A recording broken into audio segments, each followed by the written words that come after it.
Hi everyone, this is Dr. Aurora Sai. In this lesson, you'll learn about Japanese attitudes towards foreigners, focusing on those from North America and Europe. We'll cover the following. First, I'll introduce some of the common stereotypes of foreigners held by Japanese people. Then I'll provide a brief overview of some key historic events where Japanese interacted with the West, including the opening of Japan, the years preceding World War II, and the Japanese PostWar Economy. By the end of this lesson, you'll be able to do the following. 1. Recognize key historical events where Japan interacted with Western culture and adopted parts of foreign cultures. 2. Explain some of the reasons why Japan holds certain stereotypes about Western cultures. 3. Understand and use the term ii tokodori to describe a Japanese cultural practice. And 4. Reflect on Japan and your own culture's histories, values, and behaviors to think about how ii tokodori works similarly or differently in your own culture. To begin our lesson, I'd like to introduce some of the modern-day stereotypes that Japanese people tend to hold towards foreigners. This will help us develop a better understanding of current Japanese views, which we will then try to connect with historical events where Japanese interacted with foreigners. When I did a Google search in Japanese for what types of personalities do Westerners have, the results were quite interesting.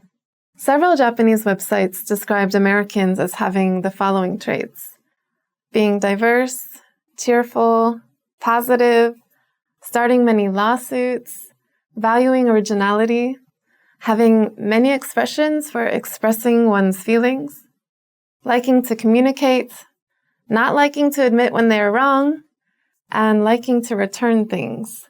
For example, buying a dress and keeping the tag on when you go to a party so that you can return it the next day. Canadians were described as being kind, having positive feelings towards Japan, being well-mannered, modest, and willing to use simpler English to communicate if it's your second language. Also, it mentioned that they don't return things as much as Americans. Less information was written about other countries, but here are a few. So British were described as caring about their family line and heritage or nobility, caring less about originality and more about logic and calm demeanor, and also caring about formalities. French were described as liking to do fun things, being interested in Japanese anime, manga, and subcultures, and being very fashionable. Germans were described as being very formal, liking Japanese Sony and Panasonic companies, and Italians were described as being very good communicators. When I started typing in the Google search box, Google used autocomplete and started filling in the end of my sentence with the most searched questions. And the most searched questions showed up as, why are Americans so obese? Why are Americans fat? And why are Americans' teeth white? When I typed in, why are foreigners in the search bar, the autocomplete came up with, why do foreigners come to Japan? Why are foreigners so good-looking? And why are foreigners so tall? So Google gives us a small glimpse into Japanese views and attitudes towards foreigners. However, it's also good to keep in mind that many Caucasian-looking foreigners have found themselves mistaken as English-speaking Americans, whether or not they're from Britain, France, Russia, Australia, or any other country. If you happen to fall outside of the common stereotypes, like Americans always eat hamburgers, or are blue-eyed blonde, or don't know how to use chopsticks, then there can be situations where this is actually met with disappointment and or confusion from Japanese people. But overall, Japan has an extremely positive attitude towards Westerners, especially Americans and foreigners who can speak English. So what do you, the viewers, think? Do you agree with the stereotypes and generalizations that Japanese people have of Westerners? Why do Japanese people hold these images and positive attitudes towards Westerners? To answer the second question, it is helpful to understand some of Japan's history of interaction with Western cultures. Japan's first major interaction with Western countries happened during the Edo period.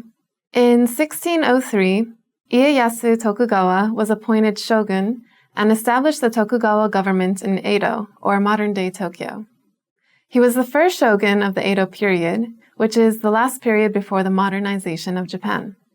During the times of feudalism and Bushido, or the samurai way of life, in Japan, the samurai were the ruling class and the only ones allowed to carry swords.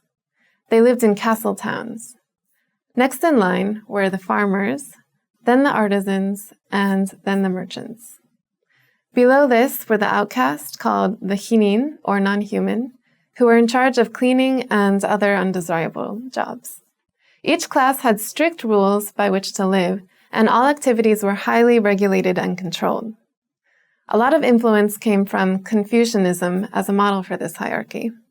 During this time, Japan was also under sakoku, the famous closed-door policy that isolated Japan for over 220 years from trade with most Western countries, and also banned people from leaving or entering the islands. However, in 1853, Commodore Matthew Perry forced the Japanese government to open a number of ports for trade. The Japanese were caught off guard by the powerful fleet of gunships he brought, and upon recognizing the superiority of Western weapons, decided to submit without resistance.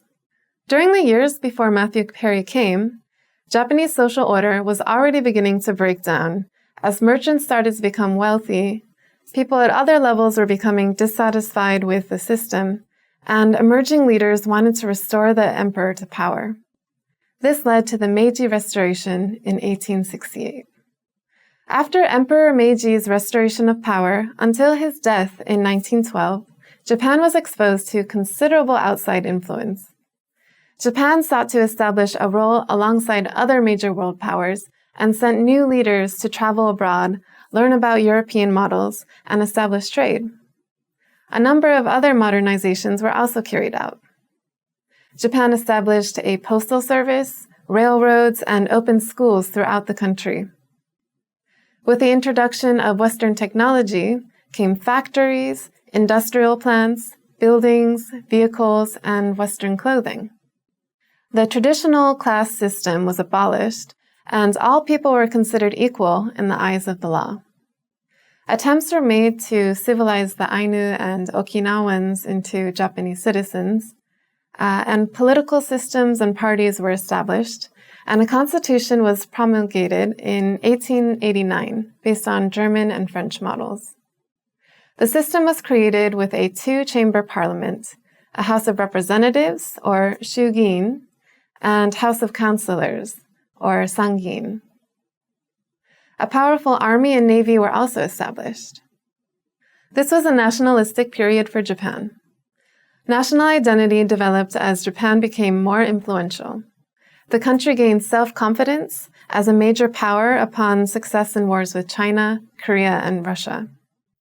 Japanese attempted to colonize and expand the Japanese Empire, following suit with Western countries. To promote a national identity, Shinto traditions were taught in school, and people were encouraged to think of themselves as related to their ancestors and to the imperial family. Samurai values of inner strength, self-denial, were held as ideal qualities in pursuit of Confucian ideals of loyalty and filial piety. After Japan was defeated in World War II, it sought to learn again from its evident superiors, who were in this case mostly American.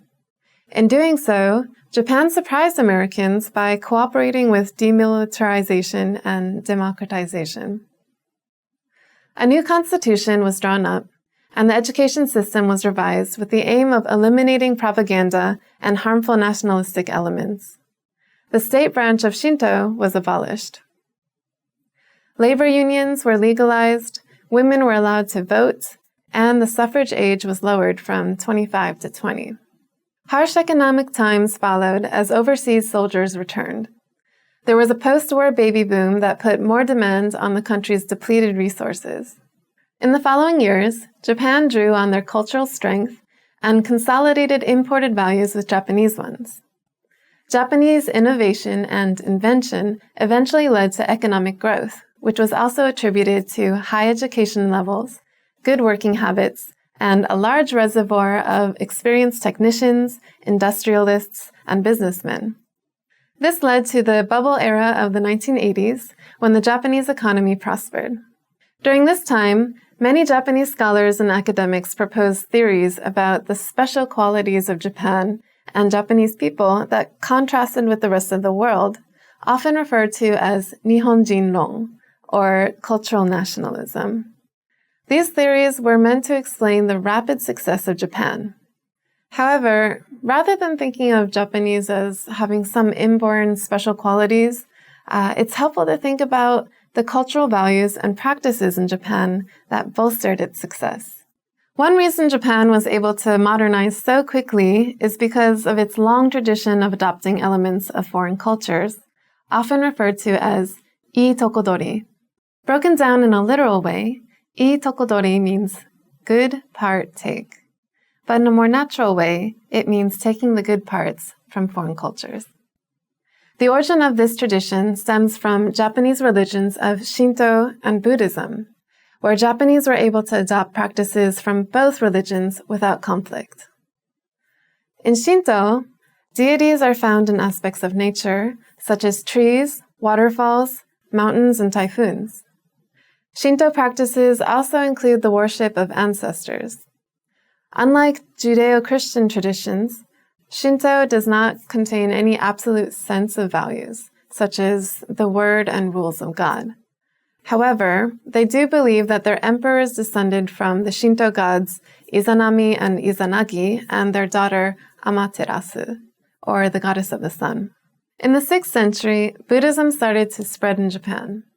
This was potentially a religious and political problem because Buddhism would deny the emperor his imperial line. At the time, Prince Shitoku, who was regent to Emperor Suika, allegedly solved this problem by propagating this metaphor. Shinto is the trunk, Buddhism is the branches, and Confucianism is the leaves. In this way, the religions were able to peacefully coexist and religious opposition disappeared. To this day, people in Japan often believe in 2 or more religions simultaneously. Here's an example. When I interviewed my Japanese friends and relatives about their religious practices, most told me that they did not have a religion. However, when I asked more questions, I found out that despite claiming no religion, most of them participated in Shinto traditions such as going to shrines on holidays, especially Oshogatsu or New Year's, and buying talismans or omamori to bring them good favor. Most also participated in Buddhist ceremonies, such as at funerals, and annual visits to cemeteries called ohakamairi to honor the deceased. This is very typical in Japan. In fact, many Japanese homes contain a Buddhist altar to honor deceased relatives, or butsudan, in addition to a Shinto altar, or kamidana, to honor Shinto gods. We will go into more depth on religion in another lesson, but for now, it's helpful to understand how Japanese religions help shape Japanese cultural traditions of ii tokodori. An example of ii tokodori in Japan is their adaptation of Western technology. In 1868, the Tomioka silk factory imported a new spinning technique from France, copying not only the machine, but also the factory layout, desks, chairs, and employing French technicians. For 40 years, Japan copied and improved upon the French model until silk became Japan's #1 export. In this way, ii tokodori helped Japan modernize rapidly. We can also observe ii tokodori in the way many Japanese houses have both traditional Japanese-style rooms with tatami mats, in addition to Western-style rooms with carpeting. Another example is Japanese food. Throughout history, Japan has imported foreign cuisines, such as Indian curry and Chinese noodles, and adjusted them to suit Japanese palates. Today, we often think of ramen and kare raisu, or curry rice, as Japanese dishes rather than Japanese versions of foreign dishes. This is also clearly a trend with Japanese bakeries and pastry shops, as everything is made to look very beautiful or very cute. If you travel to Japan, you will probably notice many mamachari, or bikes for mothers with small children who can ride in the front and or the back. This was also a way Japanese innovators adapted Western technology to suit the needs of Japanese people. In this case, the center of gravity of the bikes was adjusted to be lower and less cumbersome, and electric motors were installed to make riding less burdensome. Now, these bikes have gained international attention, even being sold in London and Tanzania. Even the Japanese language itself is a prime example of ii-tokodori. Lacking a written script, Japan started borrowing characters from China in the 5th century. They took the meaning of characters, but gave them both Japanese and Chinese readings that were easy to pronounce within the constraints of the Japanese phonetic system. Originally, they used Chinese characters to represent sounds, so that the word America looks like this. This system was called manyogana. However, they eventually simplified the characters into phonetic alphabets used today, hiragana and katakana. Hiragana is used for Japanese words, while katakana is used for Western loanwords. During the occupation of Japan after World War II, Japanese started to incorporate many foreign loanwords such as teburu, table, terebi, television, computa, computer, or miruku, milk. However, in modern-day Japan, the influx of foreign loanwords, especially in the medical field, is so high that some are worried that older Japanese people will have trouble understanding borrowed medical terminology, such as torauma, trauma, or toritomento, treatment. There are many benefits of ii-tokodori, such as advances in technology and the peaceful coexistence of different beliefs, but as you might notice, there are some possible consequences as well. For example, Japan imported and improved upon many aspects of Western technology without thinking about the environmental impacts. In addition, since ii-tokodori is so common sense in Japan, a Japanese person who has strong absolute beliefs might be viewed as a little bit strange. For example, I've been told that while Western Christians are okay because they're foreigners, Japanese people who choose to be devout Christians are thought of as a little bit weird by other Japanese people.